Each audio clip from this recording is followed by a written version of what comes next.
नमस्कार, मैं हूं आपके साथ रीना खान और आप देख रहे हैं आर की टीवी, आपकी आवाज। आप फिरोजाबाद में यमुना किनारे पर टीला वाले हनुमान जी के मंदिर के पास लगभग 200 बीघा यानी 16 हेक्टेयर की विशाल सरकारी भूमि अनेक वर्षों से पड़ी थी, जिसके लिए नगर विधायक मनीष असीजा ने विधानसभा में कई बार प्रस्ताव दिए और शासन के प्रस्ताव को मंजूरी देने के बाद सिंचाई विभाग एवं लघु सिंचाई विभाग में भी आंकड़े सहित प्रस्ताव दिए गए और अब इस भूमि पर एक झील का निर्माण कार्य होने जा रहा है।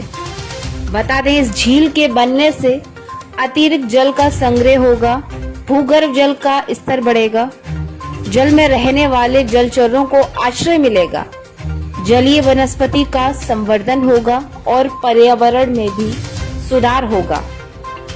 इस झील के विकास से यमुना किनारे पिकनिक स्पॉट बनकर तैयार हो जाएगा, जिससे क्षेत्रीय नागरिकों एवं उनके परिजनों के लिए एक पर्यटक स्थल बन जाएगा। इसी क्रम में परियोजना की तैयारी से पहले साइट सर्वे यानी मौका मुआयना के लिए IIT रुड़की द्वारा 4.5 लाख रुपए प्रदान किए गए। वहीं आज IIT रुड़की के professor RD Garg, professor BA Rawat, विधायक मनीष असीजा संग पहुंचे निरीक्षण करने। बता दें, इस पहल की शुरुआत इतनी कड़कड़ाती धूप में करने पहुंचे विधायक संग कई अधिकारी भी। आज प्रस्तावित झील की भूमि का टेस्टिंग कार्य आरंभ हो चुका है और रिपोर्ट आने के बाद जल्द काम शुरू हो जाएगा।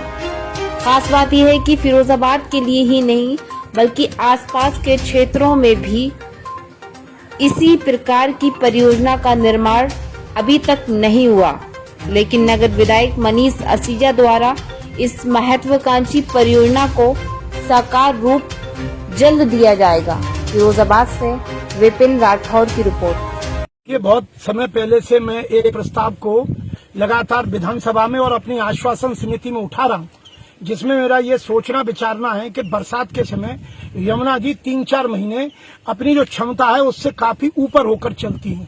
कई बार यहाँ खादरों में पानी आ जाता है, कई बार हम सब लोग जानते हैं कि यमुना जी में का उफान इतना हो जाता है कि सड़कों से पार भी पानी निकल आता है। यहाँ पर सोफीपुर मंदिर के पीछे, हनुमान जी के मंदिर के पीछे लगभग 200 बीघा 16 हेक्टेयर जमीन सरकारी पड़ी है। एक जमाने में ये जमीन को भी कुछ निजी हाथों में जाने का कुछ ऐसा विचार बना था। मैं विवाद में नहीं जाता, नहीं तो षड्यंत्र कहूंगा तो लगेगा मैं विवाद कर रहा हूँ। मैंने उसको भी विधानसभा में उठाकर इस जमीन को सरकार की थी, सरकार के हवाले करवाया है।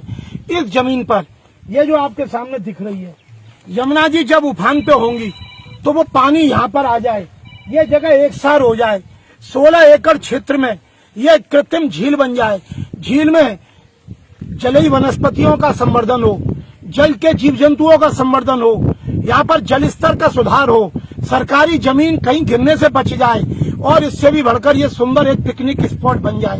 इस परियोजना के ऊपर लगातार काम कर रहे हैं, 10वीं बार आ चुके। इस बार रुड़की से प्रोफेसर की वैज्ञानिकों की टीम आई है, श्री गर्ग साहब आए हैं और श्री सावंत साहब आए हैं।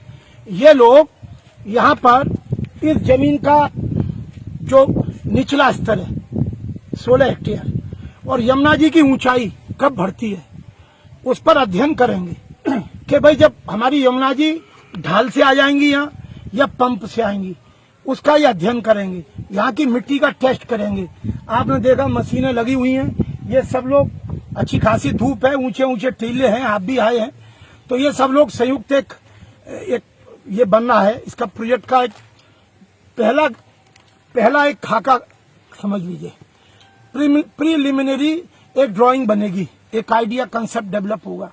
इसके बाद जब ये परियोजना में जाएगा, परियोजना में शासन में जाकर हम इसकी बजट की आवंटन की क्रियाएं कराएंगे, फिर परियोजना चालू होगी। ये पहला महत्वपूर्ण कदम है। इसके लिए रुड़की IIT को उत्तर प्रदेश सरकार ने 4.5 लाख रुपया दिया है। इस अध्ययन की पूरी रिपोर्ट बनाना, उसी के क्रम में हमारे दोनों सम्मानीय वैज्ञानिक आए हैं, यहाँ पर ये अपना आंकलन करेंगे। अच्छी बात यह है कि इन्होंने ये कहा है कि ये विचार इन्हें भी बड़ा अच्छा लगा।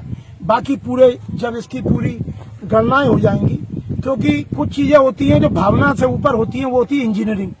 किस तरह पानी आएगा, ग्रेविटी से आएगा, ग्रेविटी माने ढलान से या पंप से आएगा, और यहाँ पर कैसे पानी को रोकेंगे, कैसे इसके तल में अगर ऊंचाई है तो मिट्टी खोदकर इसका एक समतलीकरण करेंगे, कैसे झील की हदबंदी तैयार होगी, यह सब अब आगे होने वाला है। मैं इस प्रोजेक्ट के प्रति बड़ा आशान्वित हूँ। मैं खूब अपनी पुराने अनुभव से कह सकता हूँ, अगर ये प्रोजेक्ट हम जमीन पर ले आए तो फिरोजाबाद के लिए, प्रकृति के लिए, पर्यावरण के लिए, यहाँ की आबो हवा के लिए, यहाँ के पर्यटन के लिए, यहाँ की सांस्कृतिक गतिविधियों के लिए अपने आप में एक अनूठा कार्य होगा। बहुत बहुत धन्यवाद।